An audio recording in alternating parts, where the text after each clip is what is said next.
पांढऱ्या सोप्यावर काळे लोक बसले होते. लहानपणी आमच्या वडिलांना लय मारलं होतं 7व्या वर्गात, लय बेकार मारलं होतं. मी त्यांना म्हटलं की मी पोलीस स्टेशनमध्ये कंप्लेंट करेन. कारण 4-5 दिवस आधी शाळेत कोणतरी सांगितलं होतं का परदेशात बापानं मारलं तरी पोलिसात कंप्लेंट करू शकतो. आणि जसं मी बापाला म्हटलं की मी पोलिसात कंप्लेंट करेल, माझ्या बापानं डबल मारलं म्हणून मग ते मुद्दा राहिला. म्हणजे आमचा अधिकार राहूनच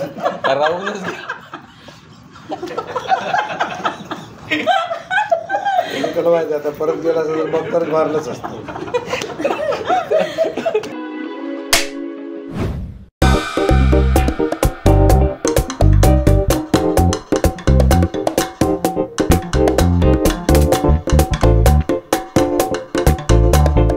आ 26 नोव्हेंबर आता आपल्या सगळ्यांना माहीत आहे की 26 नोव्हेंबर हा आपल्या भारताचा संविधान दिवस म्हणून आपण साजरा करतो की ज्या दिवशी संविधानाची प्रत आली तो 26 नोव्हेंबर हा दिवस आहे.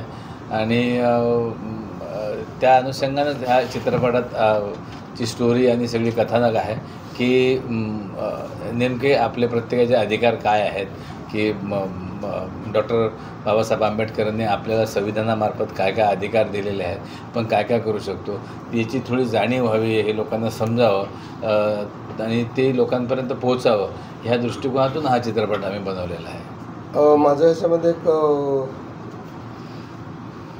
दिवाण शिक्षण सम्राट शिक्षण सम्राट आणि पॉलिटिशियनशी संबंधित असलेला आणि संविधानाचा कसा गैरअर्थ काढतो आणि त्यामुळे संविधानाचा खरा अर्थ काय आहे हे लोकांना समजण्यासाठीचा जो आहे अतिशय इंटरेस्टिंग ह्युमरस कॅरेक्टर आहे. आणि आपल्याला डॉक्टर बाबासाहेब आंबेडकरांचं संविधान नीट समजलं पाहिजे भारताच्या सगळ्या नागरिकांना. तर नवीन विषय आहे, चांगला विषय आहे, महत्त्वाचा विषय आहे. तर मला वाटतं 9 मेला सगळ्यांनी 26 नोव्हेंबर हा सिनेमा थिएटरमध्ये जाऊन असं मी विनंती करतो. संविधानाला घेऊन म्हणजे किती अवेअरनेसची आजच्या काळामध्ये खूप गरज आहे. आताचं जनरेशन संविधान म्हटलं तर एकदम लाईटली घेतात काय संविधान, पण किती इम्पॉर्टंट आहे आजच्या काळामध्ये असे मूव्हीज रेडी. हा म्हणजे सुरुवात तर केली आमचे निर्माते जवादे सरांनी आणि सचिन ओराडे यांनी डिरेक्शन करून की डेअरिंग लागतं ना नवीन म्हणजे मराठी सिनेमाचं कौतुक तेवढ्यासाठीच आहे की मराठीला हिंदी आणि साऊंडच्या सिनेमाचं डॉमिनेशन होतं आहे, पण आपली भाषा आणि आपले विषय हे आपणच बघितले पाहिजे. तर आता यावेळी चांगले सिनेमा बघतायत, मराठी चित्रपटाचा चांगले दिवस आहे. तर हा एक नवीन विषय आहे. 9 तारखेला सगळ्यांनी थिएटरमध्ये जाऊन बघा. बरं सर, आपण काय बोलणार आपलं थोडं कॅरेक्टरबद्दल? नाही, जसंच हे संविधान लोकांपर्यंत पोहोचलं पाहिजे याच्यासाठी कुठलाही पण सिनेमा बघा त्याच्यामध्ये 2 बाजू असतात. एक आहे हिरोची, एक आहे विलनची बाजू. आणि विलनची बाजू असल्याशिवाय हिरोची बाजू लोकांपर्यंत पोहोचत नाही. तर ते आम्ही विलनची बाजू आम्ही सगळेजण साकारतो आहे. त्यात मी ॲडव्होकेटचं काम करतो आहे आणि हिरोच्या साईडनं आमची अंजलीताई ॲडव्होकेटचं काम करते आहे. तर म्हणजे तो विषय आता असा आहे की तोच तुम्ही विलन असा हिरो असा मूळ मुद्दा जो आहे चित्रपटाचा किंवा त्याचा त्यांना लेखकाला काय सांगायचं आहे किंवा काय संदेश द्यायचा आहे हा त्याच्या कथानकात असतो. कारण कथानक एकदम स्ट्रॉंग आहे या चित्रपटाचं. तर त्याची मांडणी आणि त्या हिशोबाचं सगळा अभिनय करणं हे आमचं काम होतं. तर आम्ही बऱ्यापैकी चांगलं केलं असं वाटते. आता प्रेक्षक काय आम्हाला मार्क देतील. संविधानाचा गैरअर्थ काढणारा वकील हा आहे, संविधानाचा खरा अर्थ सांगणारी ह्याच्यात इन्स्पेक्टर श्रीकांत म्हणून कॅरेक्टर आहे, श्रीकांत शिर्के. भयंकर प्रामाणिकपणे करप्शनचं काम करणारा माणूस आहे तो. कारण की संविधानाचा त्याला माहीत आहे कसा वापर करून घ्यायचा ते, आणि त्यामुळे समोरच्याला माहीत नाही की संविधानाचा अर्थ काय आहे किंवा तो संविधान आपल्यासाठी आहे, त्याचे फायदे आपल्याला आहेत. पण संविधानाचं ज्यांना कळलं संविधान ते त्याचा फायदा करून घेत आहेत आणि ज्यांना कळलं नाही आहे त्यांना त्याचा फायदा होत नाही आहे.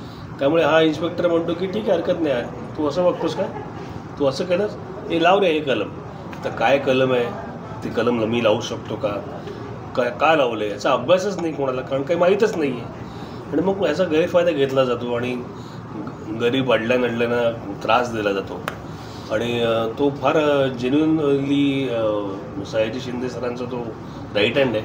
त्यांचं सगळं काम मॅनेज करत असतो तो. तर म्हणजे जेवढी निगेटिव्ह साईड जी आहे की इथं सोफ्यावर बसली आहे, पॉझिटिव्ह साईड जी आहे खुर्चीवर बसली. पांढऱ्या सोफ्यावर काळे लोक बसले. आणि मग आपलं रोलबद्दल आणि थोडं आपलं स्टंट वगैरे पण आहे मूवीमध्ये, कारण जे आम्ही ट्रेलरवर पाहिलेलं आहे त्यामध्ये तर स्टंट वगैरे दिसत आहे, तर त्यामध्ये थोडं. मी श्रावणी देवधर ही भूमिका करते. त्यात ती एक TV रिपोर्टरचं काम करते प्रोफेशनली, आणि ती खूप प्रामाणिक आहे. तिला सत्य बाहेर काढायचं खूप इंटरेस्ट असतो. आणि कारण की जसं आपण रिअल लाईफमध्ये बघतो की सगळ्यांना थोडंफार नॉलेज आहे म्हणून ते ही गोष्ट करतात, तर त्याच युज्युअल बेसमध्ये मला पण थोडेफार माहिती आहे संविधानाची म्हणून त्या सगळ्या गोष्टी करू शकते. तर एक छोटा मेसेज असा सांगते ती की जिथे अन्याय होतो आहे तो अन्याय नाही झाला पाहिजे, किंवा आपल्या प्रोफेशन थ्रू आपण कितपर्यंत जाऊन तो न्याय मिळवू शकतो, आणि ज्यांचं खरं सत्य झालं आहे त्यांना ते खरं अर्थ द्यायचं काम ती करत असते. आणि त्यात ऑब्व्हियसली तिच्याकडे एक बॅकग्राऊंड आहे मार्शल आर्ट्सचा, तर त्यात तिने थोडंफार ॲक्शन सीन्स दाखवले. आणि खूप रेअरली असं दाखवलं जातं की फिमेल ॲक्ट्रेस या सगळ्या गोष्टी करत असते. तर लिटरल सेन्समध्ये आहे की खूप वुमेन्स आहे आता पण, आणि खूप आधीपासनं लढत आहेत, भांडत आहेत, ओरडत आहेत त्यांच्या राईट्ससाठी किंवा चाइल्डसाठी. कुठेतरी संविधान सगळ्या गोष्टी सांगतोय, पण ज्या लोकांनी त्या गोष्टींना एन्फोर्स करायला पाहिजे ते नाही करत. तर त्याचे पण एक बाजू निगेटिव्हला दाखवते, आणि मी आपलं प्रोफेशनला पूर्णपणे घेऊन ते ओपन करायचा प्रयत्न करत असते. तर हा एक छोटासा. आणि मॅम आपल्या कॅरेक्टरबद्दल, तर आपण फाईट करत आहात भरपूर कोर्टमध्ये.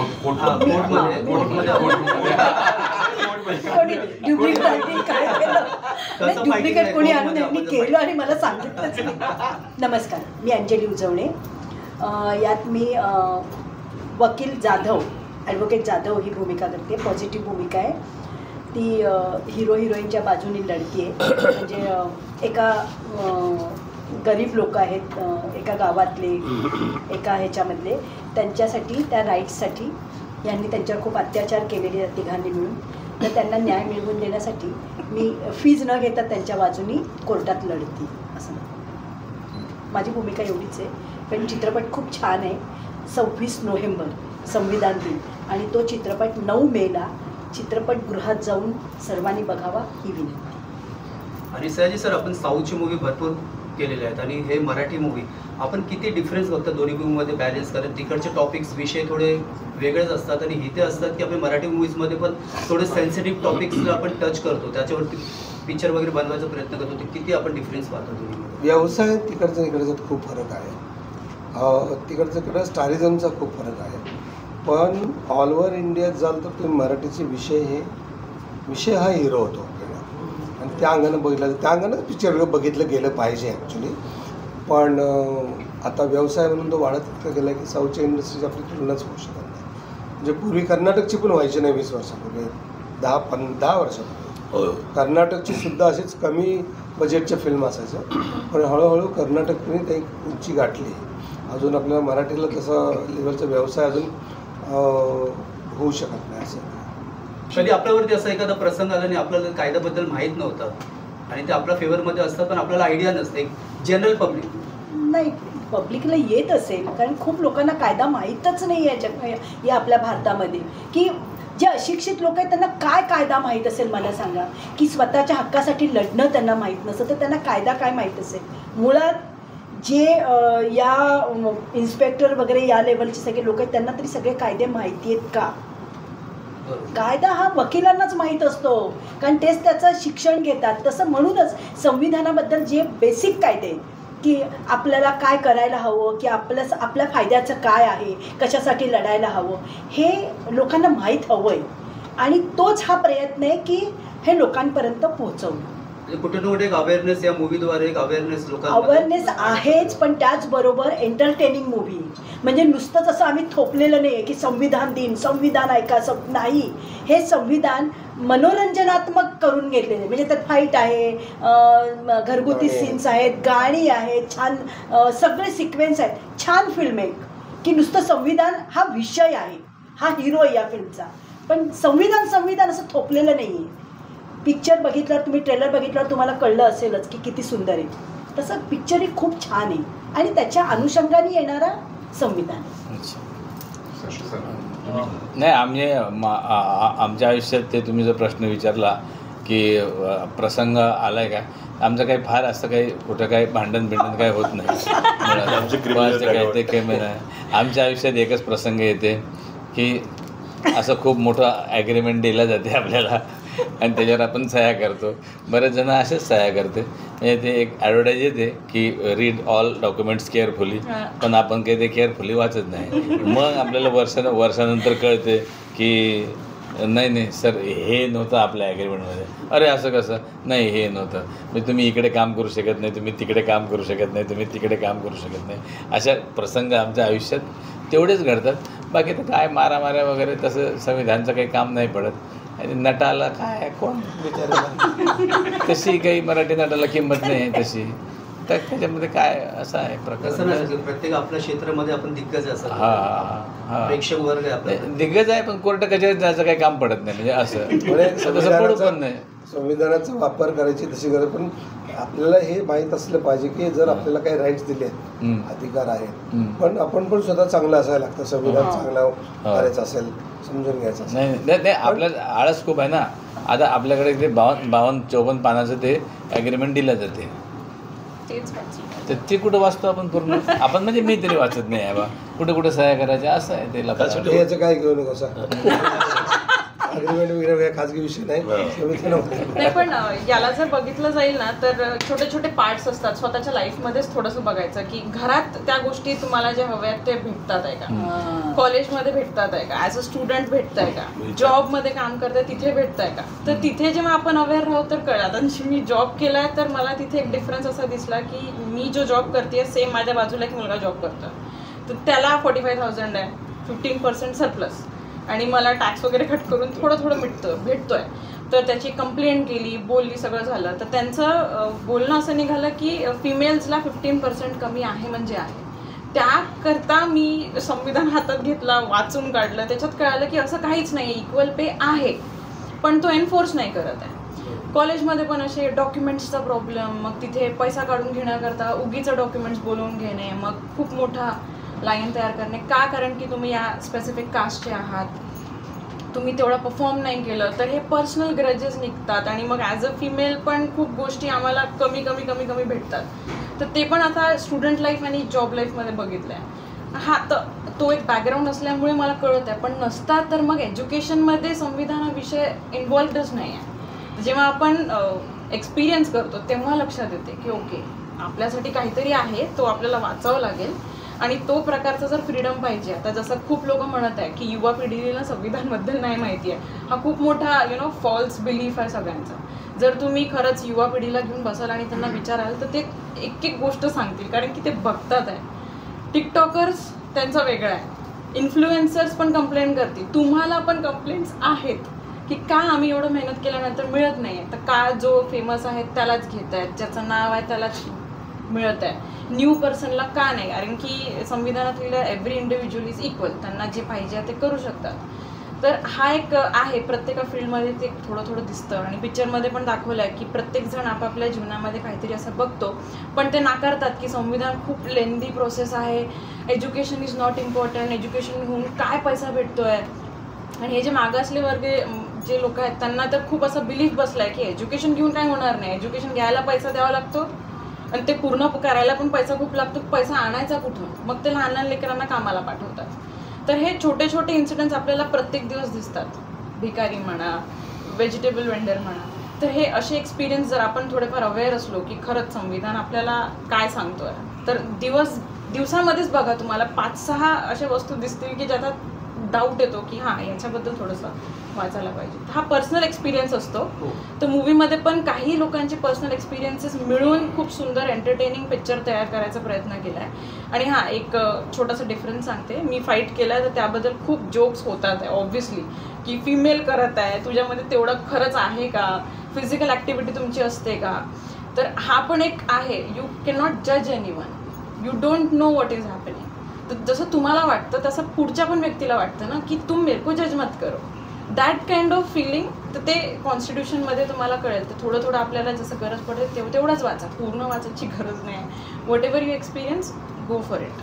आमचा पण एक पर्सनल अनुभव असा आहे, लहानपणी आमच्या वडिलांना लय मारलं होतं 7व्या वर्गात, लय बेकार मारलं होतं.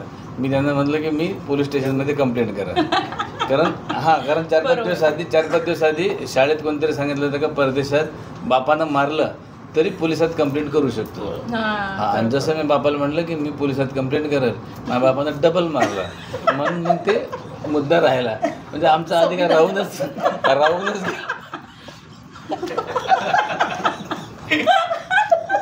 तुला माहिती आता परत गेला असेल तर मग तर मारलंच असतं. असं म्हणून संविधान माहित असतं. तर आपला काय एक्सपिरियन्स शांत शिकतोय, अनुभव घेतोय का शेख, म्हणजे नाही का ते एखादं काय म्हणतात ते ग्रॅब करतो, काय म्हणतात ते ग्रास्प करतोय, ग्रॅब करतोय, छान छान गोष्टी शिकतोय. संविधानाने मला हे शिकवलंय, चांगल्या गोष्टी निवडा, ज्ञानात भर पडते.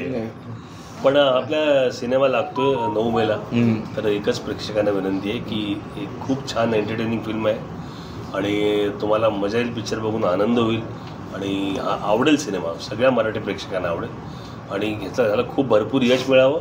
आणि हा सिनेमा तमिळमध्ये, तेलुगूमध्ये, कन्नडमध्ये डब केला जावा, ज्यामुळे की अख्ख्या भारतभरच्या लोकांना एक संविधानावरती मराठी लोकांनी एक सिनेमा केला आहे, हा संदेश पोहोचला जाईल आणि जास्तीत जास्त लोकांपर्यंत पूर्ण भारतभर हा सिनेमा पोहोचला जाईल, हीच अपेक्षा आहे.